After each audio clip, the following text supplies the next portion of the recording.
ஓம் சாந்தி.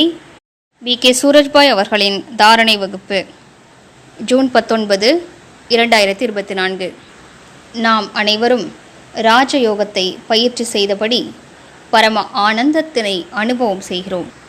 யாரது மனமும் புத்தியும் ஒருமுகப்பட்டு விடுகிறதோ அவர்களுக்கே இந்த பரமானந்தம் நன்றாக அனுபவமாகிறது.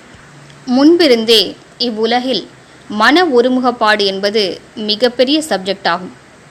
சில மனிதர்கள் சகஜமாக ஒருமுகப்பட்டு விடுகிறார்கள். ஆனால் சிலராலோ முற்றிலும் மனதினை ஒருமுகப்படுத்த முடிவதில்லை. மன ஒருமுகப்பாட்டிற்கு பல விஷயங்கள் தேவைப்படுகின்றன. அதிலும் ஆன்மீக பெருமிதம் என்பது இதற்கு முக்கிய பங்காற்றுகிறது. நாம் நமது சித்தத்தினை ஈஸ்வரிய போதையால் நிறைத்துவிட வேண்டும். பிரம்மா பாபா நான் இறை மாணவன் என்ற ஆன்மீக பெருமிதத்தில் எப்போதும் நிலைத்திருந்தார். அவருக்கு இந்த மிகப்பெரிய ஈஸ்வரிய போதை இருந்தது. நான் எதிர்காலத்தில் நாராயணனாக ஆகப் போகிறேன், உலக மகாராஜாவாக போகிறேன் என்ற அந்த ஆன்மீக போதையானது உண்மையிலேயே அவரை கவலையற்ற ராஜாவாக்கிவிட்டது. ஈஸ்வரிய அன்பில் மூழ்கடித்து விட்டது. மன ஒருமுகப்பாடு பெர்ஃபெக்டாக இருந்தது.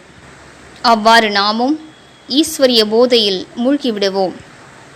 நமக்கு யார் படிப்பிக்க வந்திருக்கின்றார்? யார் வந்து நமக்கு சத்தியமான ஞானத்தை போதிக்கின்றார்? அதிகாலையில் சுயம் பகவான் பரம ஆசிரியராகி நமக்கு படிப்பிக்க வருகின்றார். எனவே சுயம் பகவான் படிப்பிக்கின்றார். இது அனைத்திலும் உயர்ந்த படிப்பு. இந்த ஆன்மீக பெருமிதம் எந்த அளவிற்கு அதிகமாக இருக்குமோ அந்த அளவிற்கு இந்த படிப்பின் முக்கியத்துவம் நமக்கு புரியும். இந்த ஞான ரத்தினங்கள் விலை மதிக்க முடியாதவையாகும். ஆனால் பலருக்கும் இதன் மதிப்பு புரியவில்லை. அதே ஆத்மாவை பற்றிய விஷயம்தானே என்று சாதாரணமாக நினைக்கிறார்கள். ஆனால் பாபா நமக்கு கூறும் ஆத்ம ஞானம் மிகுந்த ஆழமானதாகும். நாம் எதிர்காலத்தில் அடையும் பதவியை பற்றியும் பிரம்மா பாபாவை போன்று நமக்கு ஆன்மீக பெருமிதம் இருக்க வேண்டும். நான் என்ன பதவி அடையப் போகிறேன் என்று தெரியவில்லையே என்று நாம் கூறக்கூடாது.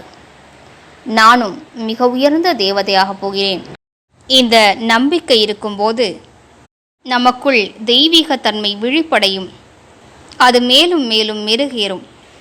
இந்த உடலை விட்டு சென்ற பின்பு நான் மிகுந்த தெய்வீகத்தன்மை நிறைந்த தூய்மையின் சக்தியால் நிரம்பிய தேவதையாகப் போகிறேன் என்று சிந்தனை செய்ய வேண்டும். நமது தேவ சொரூபத்தை மீண்டும் மீண்டும் மனக்கண்ணில் கொண்டு வருவோம். முன்னாலேயே நின்று கொண்டிருப்பது போன்று தோன்ற வேண்டும். மிகுந்த அழகான அனுபவம் ஏற்படும். இன்னும் எனக்கு யார் உறுதுணை புரிகின்றார்? யார் எனது வாழ்க்கை படகின் படகோட்டியாக ஆகியிருக்கின்றார்? என்னிடம் யார் வந்து குழந்தாய், உனது அனைத்து சுமைகளையும் என்னிடம் ஒப்படைத்து விடு என்று கூறியிருக்கின்றார். குழந்தாய், நீ கவலைப்படாதே, நான் இருக்கிறேன் அல்லவா, நான் அமர்ந்திருக்கிறேன் அல்லவா, நீ முற்றிலும் கவலையற்ற ராஜாவாகி விடுவாய் என்று யார் நமக்கு கூறியிருக்கின்றார்? இவற்றையெல்லாம் சிந்தித்து பார்த்து ஈஸ்வரிய போதையில் மூழ்கி விடுவோம். நாம் பேசினாலும் நமது ஈஸ்வரிய போதை வார்த்தைகளில் வெளிப்படையாக தென்பட வேண்டும். ஆனால் கவனத்தில் கொள்ள வேண்டியது என்னவென்றால், இது வெளிப்படையாக கூறக்கூடிய விஷயம் அல்ல. நாம் மீண்டும் மீண்டும் எங்களுக்கு பகவான் கிடைத்து விட்டார், பகவானே எங்களுக்கு படிப்பிக்கின்றார் என்று கூறுவோமானால் பிறரால் ஒருவேளை நம்ப முடியாமல் இருக்கலாம். மாறாக எந்தளவிற்கு சூக்ஷ்மமாக இந்த ஆன்மீக போதையில் நாம் மூழ்கியிருப்போமோ நமது முகத்தில் தானாகவே பொலிவு தென்படும், பெருமிதம் தென்படும்.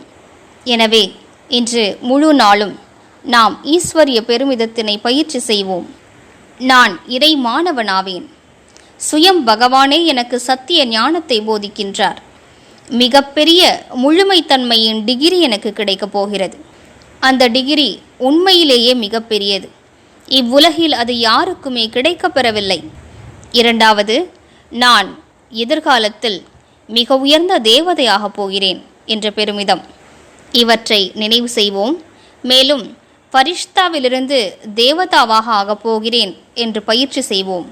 நான் ஃபரிஷ்தாவாகி வீட்டிற்கு செல்ல வேண்டும், பின்னர் தேவதையாகி இந்த உலகிற்கு திரும்பி வர வேண்டும். இது எத்தனை அழகான விஷயம்! இவ்வுலகில் அப்படி வேறு யார் இருக்கிறார்? ஃபரிஷ்தாவாகி வீட்டை நோக்கி பறந்து சென்று பின்னர் மீண்டும் பூமியில் வந்து இறங்கும் போது தேவதையாகி விடுவதற்கு. நாம் அவ்வாறு ஆகப் போகிறோம், முழுமையான தேவதையாக போகிறோம். இந்த எண்ணங்கள் நமது பிரச்சனைகளை லேசாக்கிவிடும்.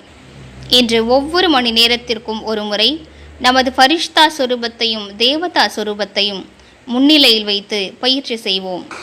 மேலும் முழு நாளும் டபுள் லைட் ஆகி ஆனந்தமாக கழிப்போம். ஓம் சாந்தி.